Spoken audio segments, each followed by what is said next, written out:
Anaê. Oi, Cristina, tudo bem? Se quiser ir adiantando, Anaê, falando de você um pouquinho, que ano você estudou aqui, onde você está agora, o que você está fazendo da vida, pós-sapiente. Perfeito. Então, prazer para quem eu não conheço, Bia Júlia aí, que eu conheço, que é uma aluna sapiente. Eu fui aluna sapiente também, eu sou embriologista sênior, e fiz a pós no módulo laboratorial, acho que foi no ano 2015, 2016, se eu não me engano. Fiquei trabalhando anos na embriologia, até que o bichinho da genética me picou, e eu fui atrás da área da genética, não só da embriologia. Eu entrei, então, no mestrado profissional em aconselhamento genético pela USP, e atualmente eu estou fazendo o mestrado e também estou trabalhando na Genomics, laboratório de genética, onde é um espaço que eu tenho para fazer tanto assessoria científica quanto assessoramento com os próprios pacientes que muitas vezes têm dúvidas em relação à genética reprodutiva. Então, está sendo um espaço bacana, que eu tenho aprendido bastante e compartilhado um pouquinho dos dois universos. Eu sou biomédica de formação, não sei quantos de vocês é biomédico ou biólogo. Hoje, pessoal, o tema é mosaicismo e o dilema na decisão da transferência embrionária. Para a gente não se atrasar muito, acho que a gente pode começar pela Anaê. Dr. Luiz Maldonado vai fazer uma visão clínica desse tema e a Anaê vai fazer a visão laboratorial do tema. E acho que a gente já pode ir começando para a gente não se atrasar muito. Perfeito. Gente, vocês estão vendo minha tela? Sim? Então tá. Então, bom, prazer novamente a todo mundo. Esse tema de mosaicismo embrionário é um tema super interessante, super debatido. Então, aqui é mais uma conversa mesmo. Eu trouxe para vocês o que a literatura nos fala, mas a gente vai ver que não existe muito certo e errado, porque ainda é uma área que exige muita pesquisa, que a gente ainda precisa explorar. Que já me apresentei um pouquinho. Então, quando a gente fala de erros genéticos cromossômicos, a gente fala que esses erros genéticos podem dar origem às aneuploidias, que seria tanto o excesso quanto a perda de segmentos cromossômicos.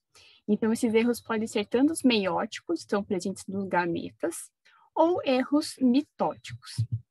Quando a gente fala de mosaicismo embrionário, a gente foca nos erros mitóticos, tá? Que é justamente aquele erro que acontece durante a divisão celular. Quando o embrião está desenvolvendo, o ritmo de clivagem dele é relativamente alto.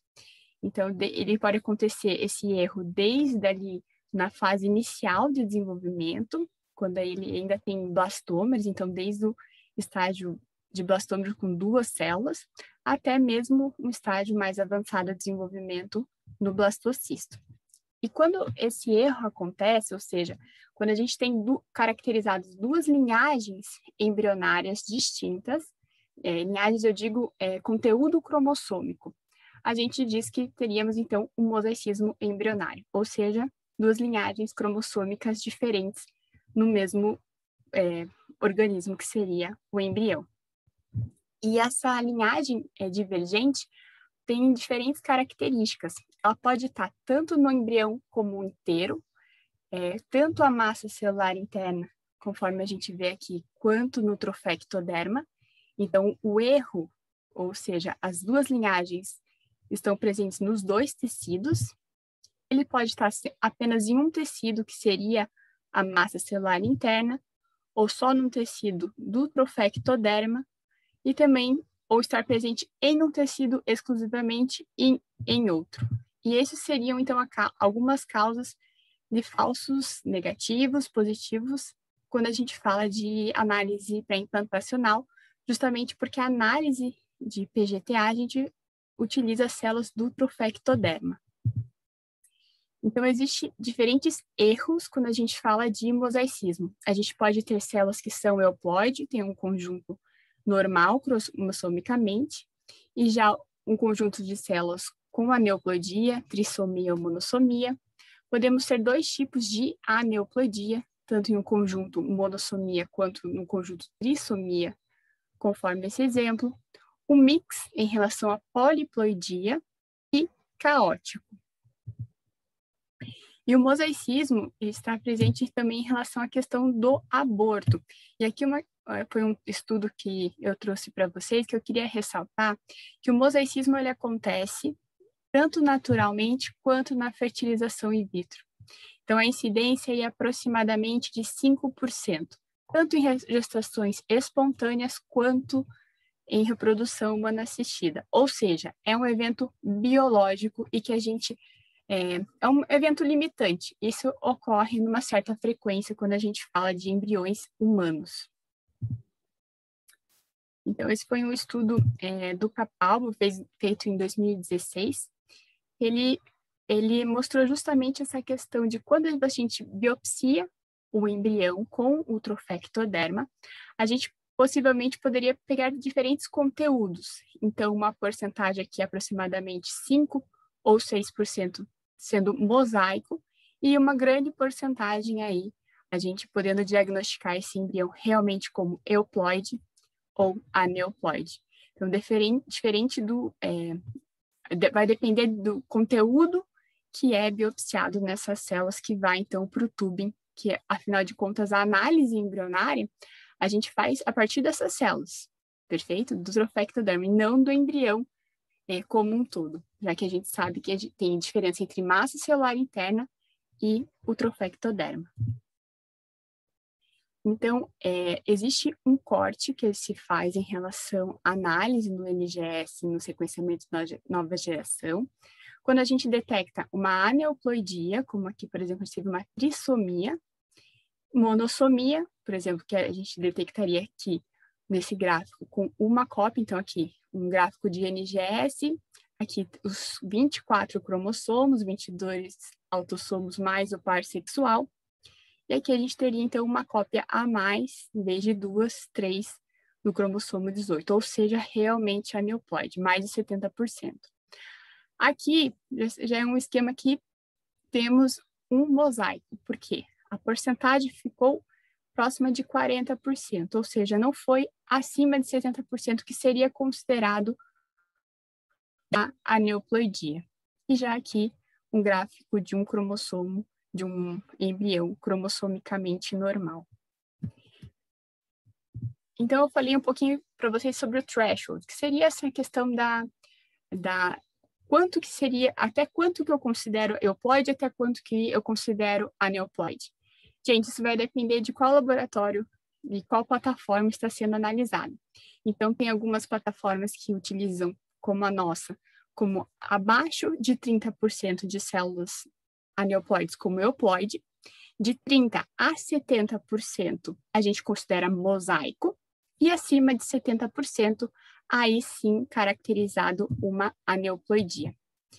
E já tem outros provedores também, outros laboratórios de genética que também fazem análise de embrião, que o threshold acaba sendo um pouquinho maior. Então, eles consideram abaixo de 20% euploide e acima de 80% como aneuploide. Então, esse limite aqui acaba sendo um pouco maior. E isso vai influenciar na quantidade que a gente vai ter de embriões euploides ou aneuploides. E quando a gente fala também de mosaicismo, é importante a gente falar qual é o grau de mosaicismo. Foi baixo, foi médio, foi moderado? A gente considera mosaicismo de baixo grau aquele que está de 30% a 40%. E já o mosaicismo moderado em torno de 50% e de 50% a 70% o mosaicismo, então, de alto grau.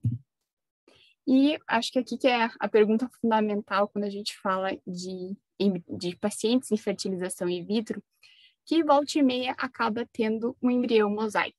E aí, o que a gente faz? A gente transfere, a gente não transfere? E é sempre importante enfatizar que nesses casos é importante fazer uma consulta de aconselhamento genético. Para o casal, para o médico, para toda a equipe entender realmente aquele caso e poder auxiliar da melhor forma. Então, quando a gente fala de transferência de embriões mosaicos, a gente tem algumas guidelines que nos auxiliam em relação a essa decisão. A gente sabe que essa decisão é uma decisão tanto da equipe da embriologia quanto da equipe clínica e o paciente. Uma conversa que tem entre todos os que estão envolvidos. Mas essas guidelines nos dão um certo direcionamento. Então, o consórcio PGDIS foi criado em 2002 e já o Statesman em 2016, que mudou muito pouco para o ano de 2019. Que ele dá alguns direcionamentos, como, por exemplo, quando você não tem euploide, só tem mosaico, é preferível você transferir uma monossomia ao invés de trissomia. Ok, então, então você tem categorias que são menos piores para você realmente optar por fazer uma transferência. Então, foi isso que, por exemplo, que eu citei, a questão da monossomia. Outro exemplo que a gente pode dar seria que nessas guidelines eles colocam que cromossomos que estão envolvidos com dissomia uniparental, o que é isso? A gente tem genes de imprint, que são genes que eles são expressos de acordo com o cromossomo que veio do parental. Então, por exemplo, se a criança tem 2 cromossomos 14, que veio do mesmo parental, por exemplo, do sexo masculino, ela pode ter uma desordem caracterizada de imprint. Então, é justamente sobre essa questão que os guidelines estão atentos. Então, eles preconizam evitar transferência de cromossomos que a gente sabe que tem gene de imprint, como, por exemplo, o cromossomo 14 e o cromossomo 15. Outra questão que eles trazem para a gente, para evitar também aquela transferência de cromossomos, que a gente sabe que tem restrição de crescimento uterino, como, por exemplo, a trissomia do cromossomo 2, do 7 e do 16. E, por último, eles colocam como realmente a última prioridade aquelas trissomias que a gente sabe que dão origem à vida. E aí, volto a falar, realmente isso é uma decisão compartilhada, médico, paciente e equipe laboratorial.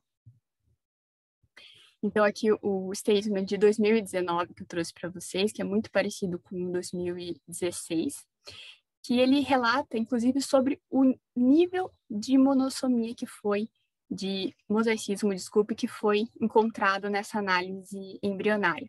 Se foi um mosaicismo de alto grau ou foi um mosaicismo de baixo grau.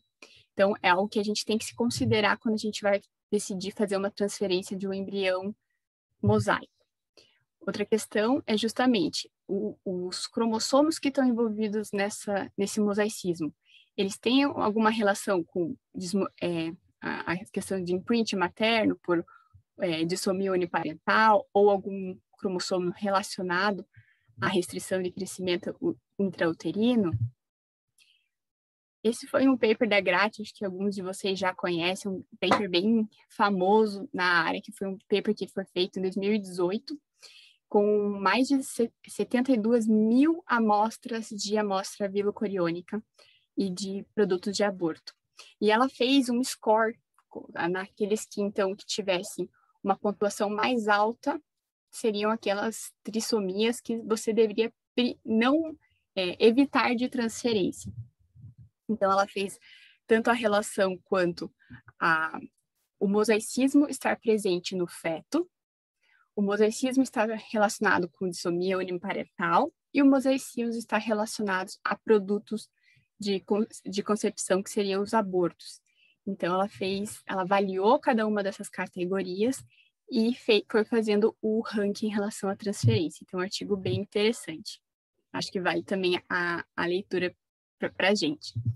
E como finalização, então, para a gente continuar a nossa conversa, o mosaicismo embrionário, ele é um evento biológico, então não é à toa que a gente reconhece, ele inclusive a gente coloca no nosso formulário de consentimento para todos os pacientes que vão fazer análise embrionária, que isso é uma limitância biológica. Para aqueles casos que se tem um mosaicismo embrionário e se deseja fazer a transferência, a gente recomenda o aconselhamento genético justamente para explicar essa questão. Qual o tipo de alteração que foi observada? Qual é a porcentagem de células mosaico que foi observado? Qual é o cromossomo que foi observado nessa alteração, para depois, então, a gente poder fazer a melhor orientação possível para este casal. Lembrando que se o casal decidir, junto com a equipe laboratorial, a equipe clínica, em transferir este embrião, é importante ter um acompanhamento deste casal, com um pré-natal muito bem feito, muito próximo.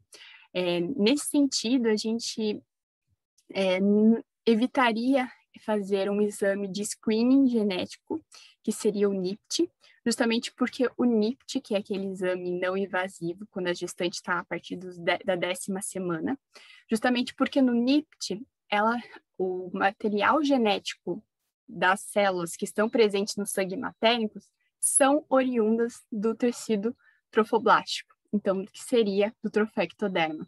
Então, a gente preconiza, nesses casos, fazer, então, uma amniocentese, se a paciente, enfim, está com suspeita ou gostaria de acompanhar essa gestação mais de perto, mas, claro, nessas ocasiões, sempre o médico que está em acompanhamento que vai orientar em relação com a melhor conduta. E muito obrigada, gente. Acho que a gente pode continuar conversando. Eu trouxe realmente alguns slides para a gente fomentar a nossa discussão.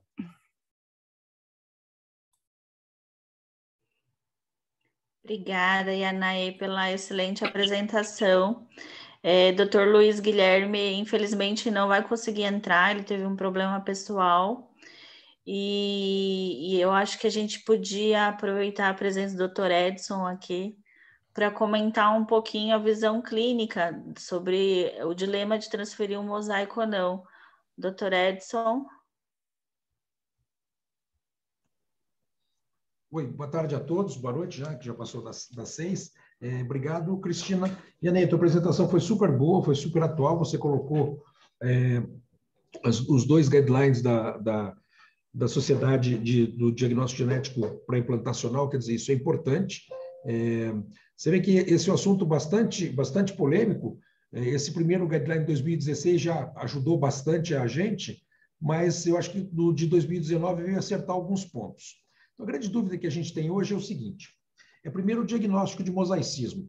Quando a gente vai na literatura, a gente vê que embriões mosaicos em fertilização in vitro, eles podem perfazer desde 2% até 30%, quer dizer, muito difícil. Por quê? Porque o mosaicismo ele é um diagnóstico de máquina, isto é. Então, vamos primeiro definir o que é mosaicismo. Se eu tenho uma máquina em que eu seto, por exemplo, em 20% e 80%, vou ficar com esses 2 números. Tudo que for mosaicismo abaixo de 20% eu vou considerar normal. Tudo que for mosaicismo acima de 80% eu vou considerar anormal e no meio é mosaico. Então, veja bem, eu vou ter embrião mosaico naquele intervalo de 20% e 80%.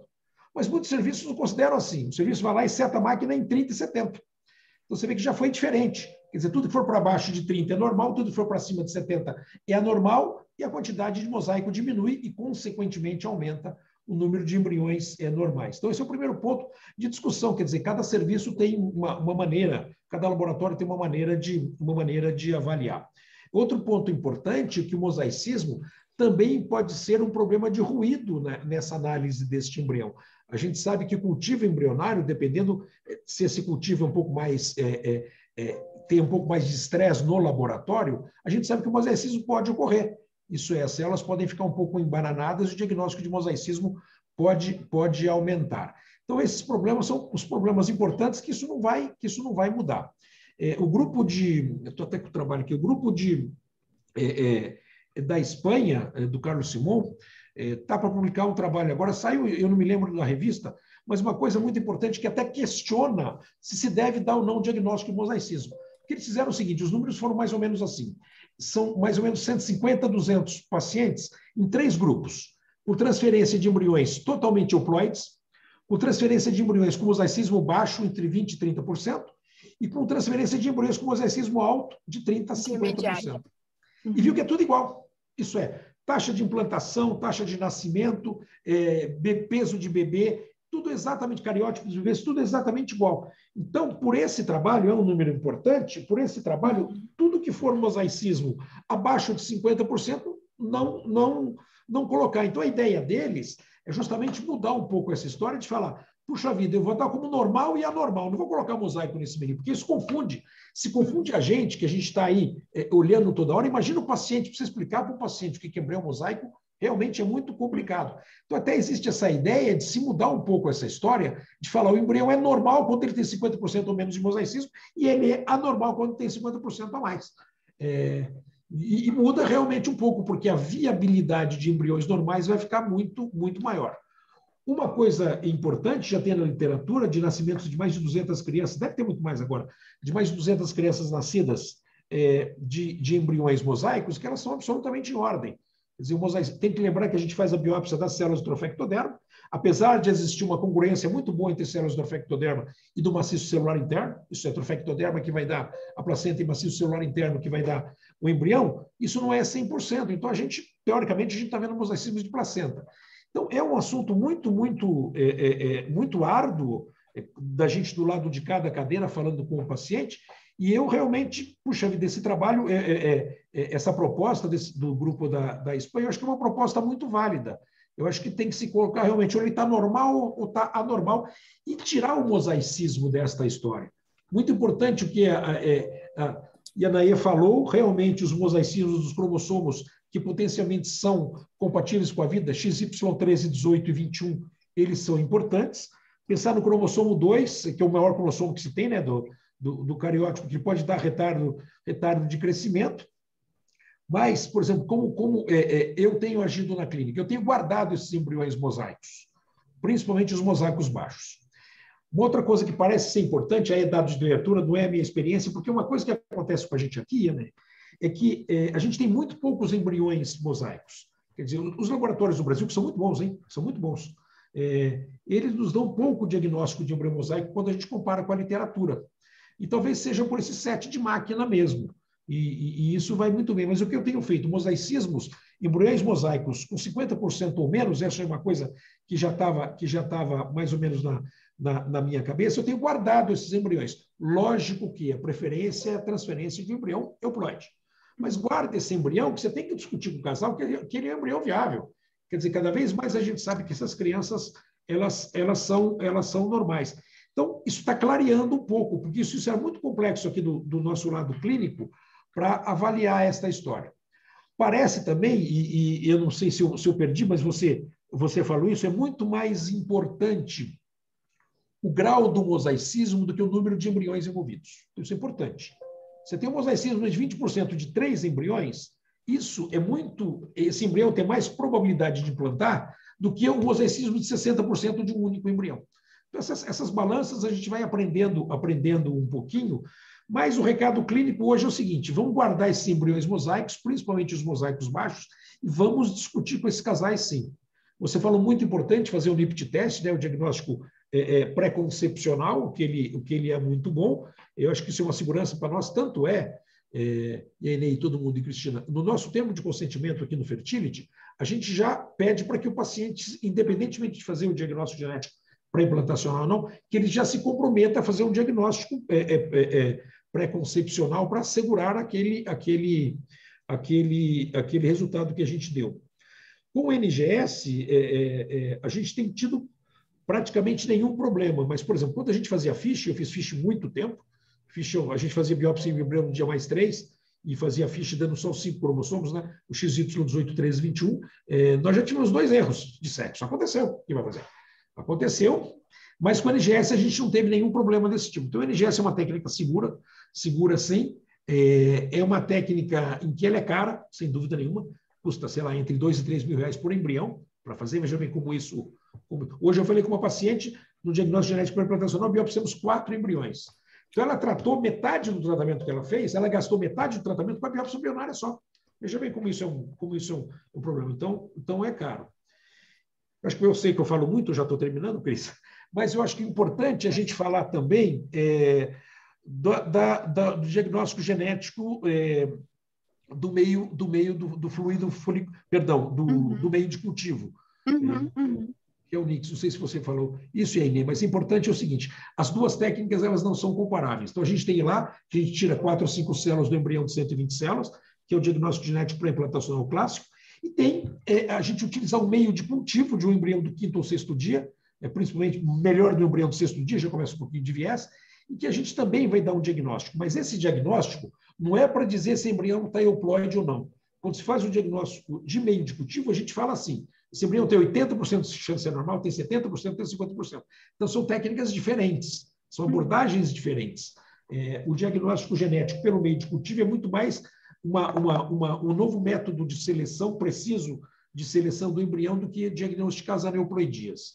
Mas, Iane, você colocou tudo isso muito bem. A gente está aprendendo cada vez mais de embrião mosaico. Eu acho que quem trabalha com isso, quem faz diagnóstico genético, tem que conversar com o seu laboratório que lhe dá suporte para justamente ajustar esses pontos. Mas eu acho que seria de muito bom grado, realmente, a gente parar de dar o diagnóstico de mosaicismo e falar assim, se tem mosaico abaixo de 50%, bacana, esse embrião é normal, você precisa colocar o prótese, esse embrião é normal, pela técnica que você coloca, e se esse mosaicismo é acima de 50%, ele é anormal. Então, eu acho que isso seria uma boa sugestão que tem sido dado pelos grupos que trabalham bastante com isso. Outra informação, e a última, nós temos aqui mais ou menos 18% dos nossos pacientes fazem diagnóstico genético pré-implantacional. Quer dizer, nem todo mundo faz, por ser caro, por às vezes não querer fazer e tudo mais, mas existem serviços nos Estados Unidos e na Europa que se fazem 100%, existem serviços que não fazem. Conversarem com alguns autores importantes, dizem que realmente o diagnóstico genético pré-implantacional ele não é bom. A minha história com o diagnóstico genético pré-implantacional é o seguinte, nós começamos isso há 23 anos atrás, então eu comecei a namorar com o diagnóstico genético pré-implantacional há 23 anos, há 15 anos eu fiquei noivo e há 10 anos me casei, hoje eu estou em litígio. Quer dizer, é uma coisa que não me convence, entende? Mas é uma solicitação do casal e a gente tem que fazer. Deixo agora aos seus comentários. Muito obrigada, doutor Edson. Eu acho que o senhor resumiu bastante a visão clínica. Eu tenho observado em alguns encontros que eu tenho participado uma resistência muito grande com relação aos clínicos frente ao diagnóstico de mosaicismo. O que observo que é consenso comum a abordagem com a paciente diante do diagnóstico de mosaicismo. Primeiro, ela gasta dinheiro para fazer esse diagnóstico e para a parte clínica é muito difícil você falar para ela, olha, seu embrião veio com esse diagnóstico, mas está tudo bem, vamos transferir que tem grande chance do bebê nascer saudável e se não nascer, né? Então, eles falam que a abordagem no consultório é muito difícil frente à paciente.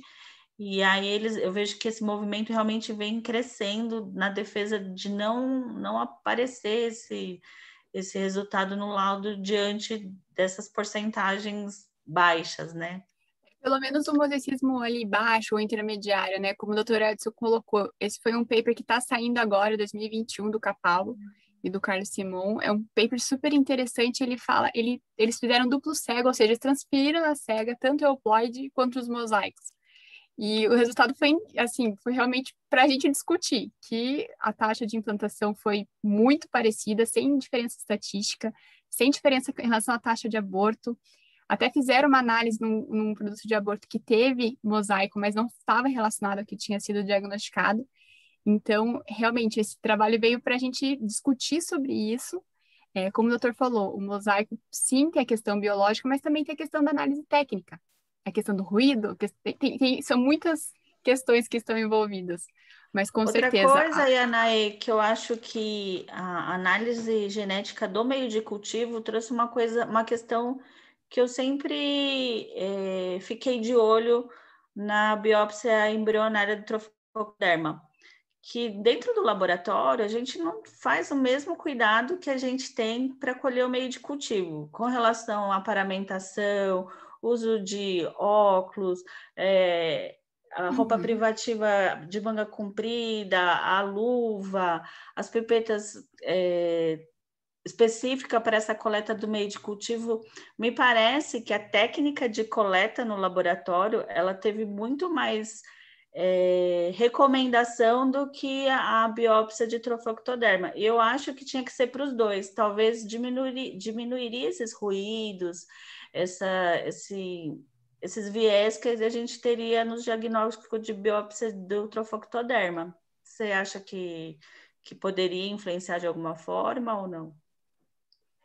Olha, que é uma hipótese, mas o que a gente vê em relação à diferença dos dois, quando a gente está falando de PGTA, a gente está falando de célula. Então, a gente tem o celular, o conteúdo da célula cromossomicamente ali.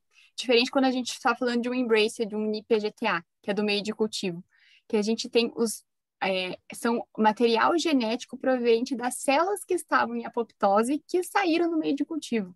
Ou seja, a quantidade de DNA é infinitamente muito vezes menor.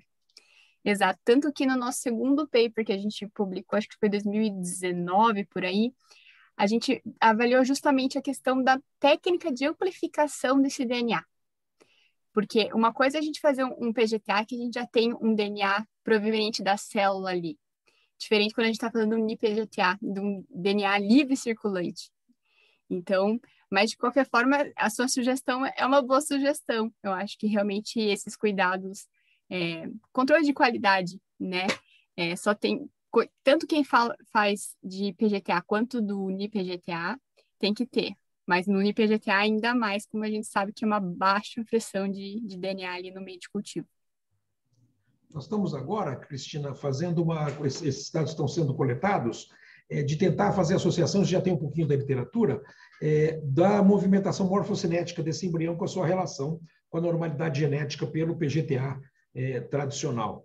Lógico que nunca vai substituir, mas a gente acredita, sim, que alguns movimentos do embrião, durante seu desenvolvimento in vitro, usando o embrioscope, eles podem nos dar um palpite melhor. O que a gente sabe realmente que quanto melhor o KID-score, que é o que a gente usa, o KID-score significa a nota que esse embrião teve em 5 dias de desenvolvimento, menor a probabilidade dele ter uma aneuploidia. Mas uma coisa interessante que está surgindo, que além do KID-score, que seria essa nota, para contar um pouquinho para quem está assistindo, o time-lapse é batido uma fotografia a cada 10 minutos desse embrião, até o seu 5º ou 6º dia, até 120, 130 horas, normalmente até 115 horas, que é o mais tradicional, e aí se monta um padrão de divisão e se dá um score que chama KID-score. Existe um novo sistema que já tem alguns serviços, e isso é uma coisa ainda um pouco difícil da gente conseguir, mas deve vir rápido para cá, que é um outro sistema de visão em que se olha por uma visão 3D de todo esse embrião, e se faz um filme de todo o embrião por 5 dias, diferente da foto, chama ID-score. Então, e isso realmente vai analisar um pouco mais. Então, eu tenho a impressão que daqui a um tempinho a gente vai ter uma proximidade muito boa da morfocinética do embrião com a probabilidade de normalidade genética. Lógico que não substitui o PGTA de jeito nenhum.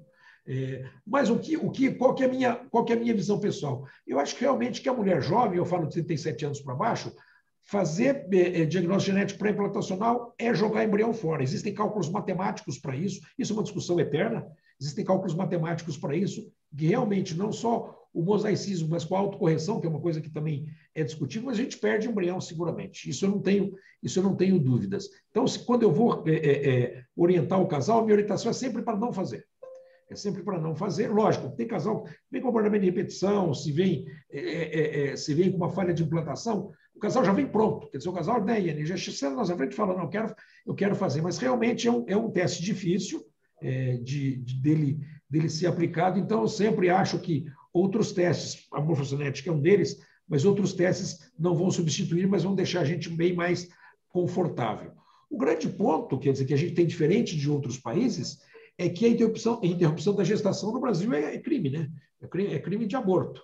Em muitos países não, quer dizer, na Itália é um país super católico e pode ser interrompida a gestação até 20 semanas. Isso está sendo discutido na Argentina agora também. Então, esse é o grande ponto, porque se você faz, por exemplo, um NIPT, um diagnóstico genético pré-concepcional, e tem uma alteração, o que você vai fazer?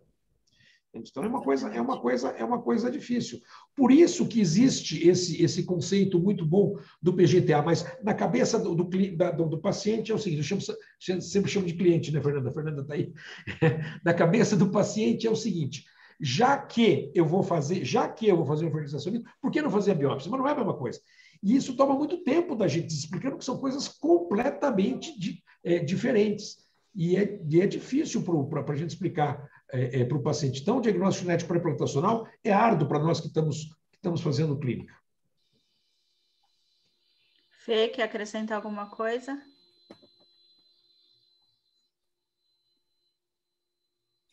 Dr. Edson chama de clínica que eles já chegam com a receita pronta, né, do que eles querem fazer. Tipo, estou indo na loja, eu quero fazer isso, isso, isso. Não, na verdade, hoje eu não tenho absolutamente nada para acrescentar, eu vim só aprender. Mas eu queria aproveitar e tirar uma dúvida em relação quando a gente recebe o laudo, Yanaí. Quando eu recebo, por exemplo, um laudo, então, que aquele embrião veio com o resultado, aneuploide menos 16, isso significa que ela tem, como ele já veio com esse diagnóstico de aneuploide, ela já tem mais de 70% de células aneuploides, eu nem devo considerar que tenha algum grau de mosaico baixo, né? Perfeito, perfeito. A única consideração que a gente coloca é que existe menos de 2%, que é aquele erro diagnóstico que na massa celular interna era constituído de uma composição e no trofectoderma outro. Então, esse 2% ele existe, é intrínseco à técnica, mas se a tua interpretação tá totalmente certa. Obrigada. Tem uma pergunta aqui, eu acho que é para você, Anaê. Na avaliação de mosaicismo, é possível avaliar se, por exemplo, uma duplicação é completa ou parcial? Então, quando a gente está falando de alteração, primeiro a gente tem que falar o limite de detecção. Então, a gente sempre bate na tecla que para PGTA, nosso limite é 10 megabases. Para PGTSR é 6 megabases, então já diminui um pouquinho. Então, se tiver dentro desse limite, apareceria. Porque a duplicação pode ser pequenininha, aí com certeza a gente não seria detectável, mas se for aí uma alteração segmentar maior, a gente consegue detectar. Respondido, Raquel. Dani, quer acrescentar alguma coisa? Oi, Cris. Não, apenas em relação ao que... obrigada, Anaí, pela apresentação excelente. Obrigada. Apenas complementar o que o Dr. Edson falou a respeito de uma possível... a respeito do time-lapse como uma possível ferramenta para se correlacionar com a neurologia e falou do Kids Core e eventualmente algum outro evento que a gente possa observar durante o desenvolvimento embrionário pelo sistema time-lapse, que a gente possa correlacionar isso com a neuploidia, apenas complementando que ainda que não seja 100% fidedigno, ainda que a correlação não seja 100%, eu acho que um pouquinho que ajude, um pouquinho que se correlacione, eu acho que já pode ser bem valioso. Eu não sei, eu não sou clínica, mas eu tenho a impressão de que duas questões do PGT a questão invasiva e realmente essa questão do mosaicismo. Então, ainda que isso agregue um pouco, eu acho que pode ser bem valioso, porque o próprio PGT, como você mesmo disse, a incidência de mosaicismo ainda é muito grande e muitas vezes o clínico não sabe o que fazer com isso. Uma outra questão eu me imagino no lugar de uma paciente, por exemplo, foi o que o Dr. Edson falou. Talvez não seja o lugar do médico trazer isso para a paciente. Olha, existe um mosaicismo, a chance do seu embrião ser comprometido é tal. Eu acho que no lugar da paciente, o que a paciente faz com essa informação? Então, eu me imagino como paciente, eu já ia panicar, falar, meu Deus, eu não quero esse embrião, não quero esse risco, e de repente esse risco é tão baixinho, enfim. Então, apenas fazendo essa consideração aí do que a paciente faria com essa informação e realmente como médico passar essa informação para a paciente, será que realmente é necessário? Até fico... o Dr. Edson falou que tem guardado esses embriões com baixa porcentagem de mosaicismo, abaixo de 50%, mas o senhor faz uma abordagem prévia, né? Elas recebem isso receptivamente, elas confiam no senhor, fala, tudo bem, doutor Edson, vamos guardar para uma possível transferência futura? Ou elas ficam assustadas? Você sabe, Cris, que essas pacientes têm transferido esses embriões. Vai muito do que você conta para ela, da historinha que você conta para ela, sem dúvida nenhuma. Quer dizer, eu sou absolutamente favorável à transferência desses embriões, porque nós temos aqui gestação positiva com embrião com aneuploidia, com mosaicismo. E eu acho que esse embrião, cada vez mais a literatura está mostrando, está autorizando a gente a fazer isso. Lógico que é um termo de consentimento que você tem que escrever um pouco mais, é muito um acordo que você faz com a paciente, né? De estar transferindo esse embrião baseado na literatura. Se a gente estivesse conversando aqui há 2 anos atrás, eu diria, eu não transferiria esse embrião nunca. Hoje eu realmente, se não tem embrião euploide, esse embrião mosaico baixo, eu acho que deve ser transferido sim. Não sei se é a opinião da Anaê, mas esses embriões estão sendo provados cada vez mais que eles têm viabilidade praticamente igual ou igual do embrião euploide pelo diagnóstico. O que você acha, Anaê? Eu acho que realmente, eu consideraria transferir um embrião mosaico. Ainda mais diante de tudo isso que tem aparecido na literatura. Mas eu acho que essa conversa de expor os riscos, que apesar de ser um risco baixo, existe um risco de uma trissomia, por exemplo, eu acho que é necessário. Mas eu sou a favor, sim, de transferir o mosaico, desde que bem conversado, aquela história de que bem combinado não sai caro. Exatamente, mas é uma conversa difícil, sem dúvida. Sim, sem dúvida. E para vocês que estão na parte clínica, que estão diretamente com o paciente, realmente é como a Dani colocou. Como paciente aí, vou ou não, tenho risco ou não? Só que é duro para o paciente, porque tudo envolve risco, né, gente? Um PGTA, apesar de ser super, super confiável, uma tecnologia extremamente robusta, existe risco. Tanto o risco de você verificar o embrião na biópsia, quanto a questão do mosaico. Então, são riscos que são inerentes ao processo. Então, eu acho que tudo tem que ser pensado lá na frente. Quer fazer um procedimento de seleção embrionária? Ok, mas a gente tem alguns riscos. Uma conversa que eu sempre falo, Ana, é o seguinte: falo para o casal, vocês estão namorando em casa, não estão? Estamos. Tem biópsia? Não tem biópsia. Você já tem um risco potencial muito maior, tá certo? Você tem infertilidade, mas a gente sabe que uma porcentagem que não é pequena dos pacientes que estão na fila de espera de fertilização in vitro, principalmente nos países onde isso é estatizado, onde o governo paga tudo, eles engravidam espontaneamente. Então, engravidam apesar do médico, entendeu? Então, é uma fala que eu coloco para tentar moldar, mas é uma conversa difícil, sim. Eu fiz essa pergunta para o Dr. Edson, porque é uma coisa que eu tenho falado para os nossos alunos aqui do curso de pós-graduação, que o jeito que o clínico acolhe a paciente na primeira conversa faz toda a diferença durante toda a condução do tratamento. Por isso que eu perguntei isso para o Dr. Edson e eu não esperava outra resposta, que a paciente fica muito tranquila de transferir esses embriões. Então, acho que como você recebe essa paciente no consultório de pronto, faz toda a diferença. Agora o chat ficou um monte de pergunta aqui, Anaí. A Raquel, ela completa aqui, ela falou obrigada pela resposta, porém no laudo normalmente não vem descrito o tamanho ou a região duplicada, certo?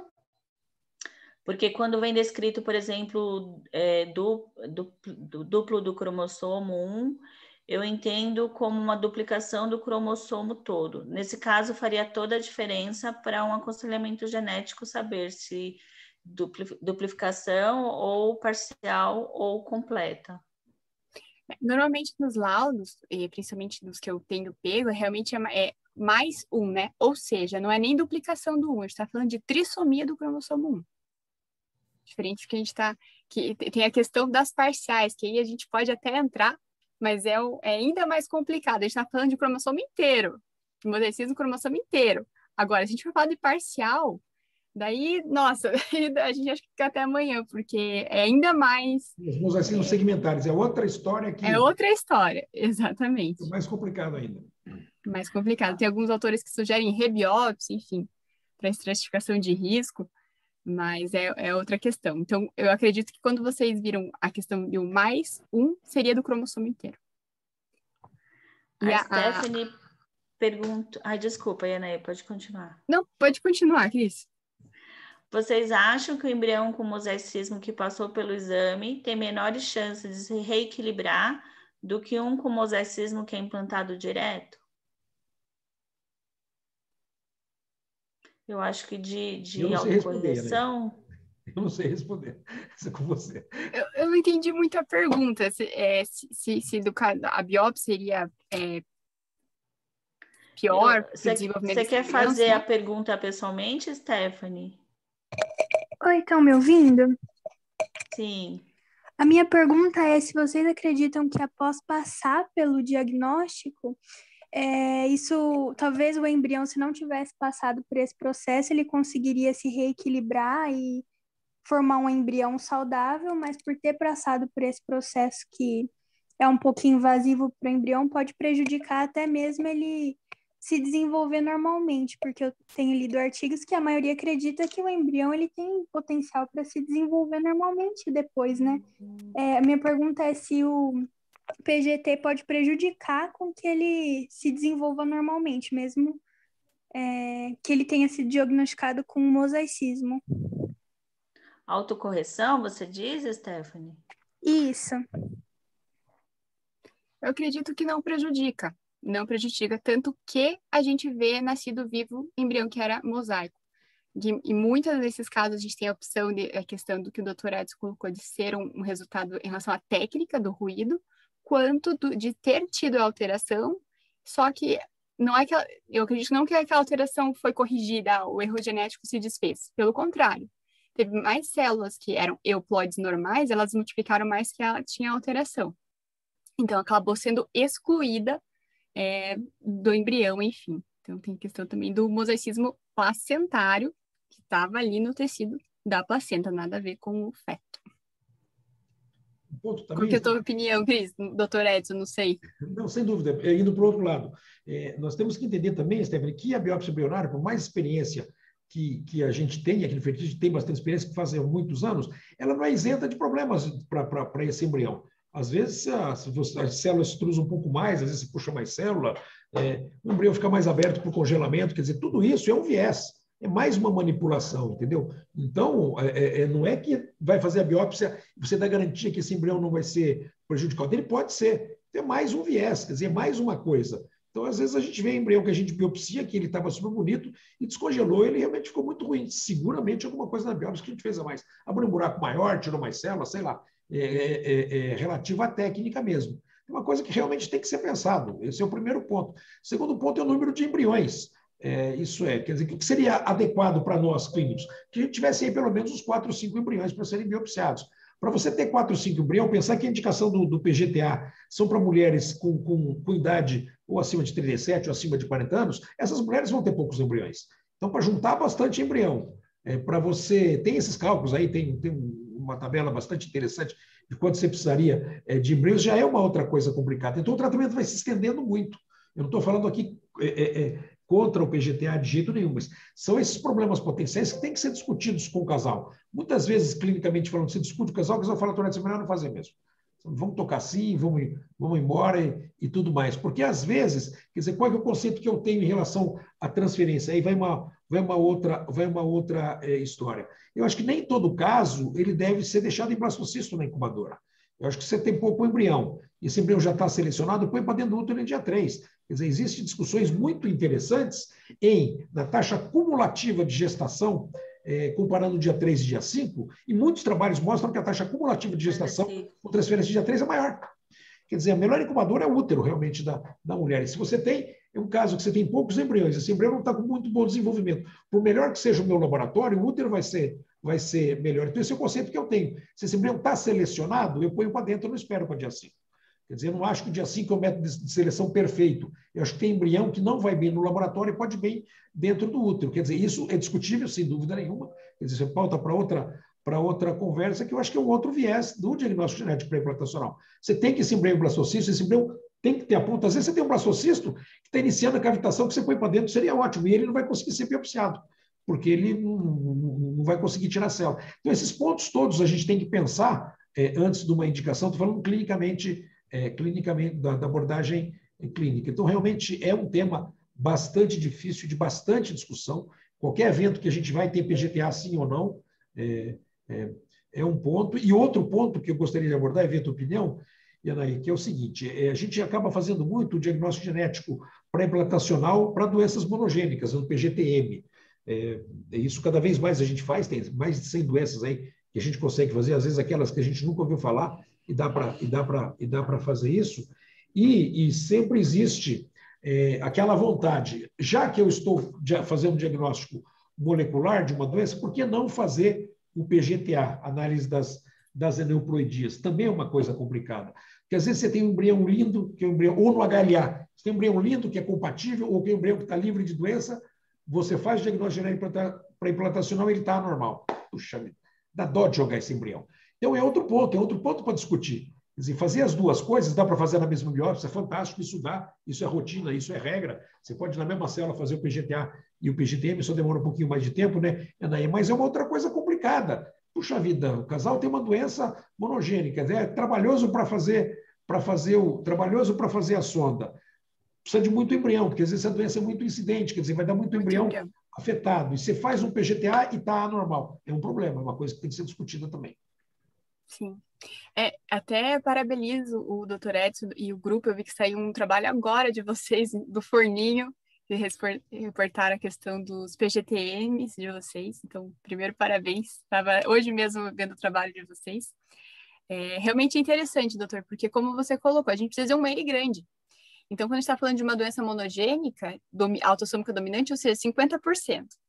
Daí, ou a recessiva, tudo bem, 25%. Só que isso é probabilidade. Quando a gente vai no paciente, vai no caso a caso, a gente tem um control muito grande. Famílias com autossômico recessivo, 100% do afetado. Então, tem essa questão que o risco, a probabilidade é muito alta. Isso da parte gênica. Quando a gente vai para cromossômica, quando a gente está falando de paciente de 40 anos, acima de 70% probabilidade de ser aneuploide. Então, é um N muito grande. Eu ainda acho que vale a pena se testar as duas condições, tanto a gênica quanto a cromossômica, já que você está fazendo um exame tão robusto quanto este. Então, já viu a parte gênica, por que não ver a parte cromossômica, já que é possível fazer essa análise? Mas, com certeza, tem essa questão, é tudo aquilo, né? Risco-benefício. Tem a questão do N, e eu concordo com o doutor, acaba tendo que ter muito embrião, porque não, a gente não está falando de embrião clivagem, está falando de blastocisto, como o doutor colocou. Então, já tem uma seleção. Então, para chegar para blastocisto, a gente precisa de mais embrião ainda. Então, eu concordo. A Rita Figueira deixou aqui um comentário no chat, baseado no que o doutor Edson falou, que os pacientes eles estavam tentando, né, engravidar em casa, correndo todos os riscos, e realmente a informação do mosaicismo para paciente, às vezes, não acrescenta informação relevante. Bom, deu o avançar da hora aqui, vamos encerrar mais um fórum super produtivo. Muitíssimo obrigada pela aula, Yanaê. Obrigada por sempre contribuir aqui com nossos encontros. Espero recebê-la nos próximos encontros. Doutor Edson, obrigada por suprir aí a ausência do doutor Luiz. Foi ótimo o fórum. Dani, Fernanda, doutor Peçanha, boa noite a todos. E lembrando que para receber o certificado, vocês precisavam preencher ali a inscrição com as informações completas, tá bom? Até a próxima, pessoal. A próxima, dia 20 de maio, falando sobre cultivo embrionário, fase única versus sequencial. Boa noite a todos e muito obrigada pela presença. Muito obrigado. Obrigada, Cris. Obrigada, Naui. Obrigada, doutor Edson. Boa noite. Boa noite. Obrigada, doutor. Obrigada, gente, pelo convite. Beijo. Tchau. Obrigada.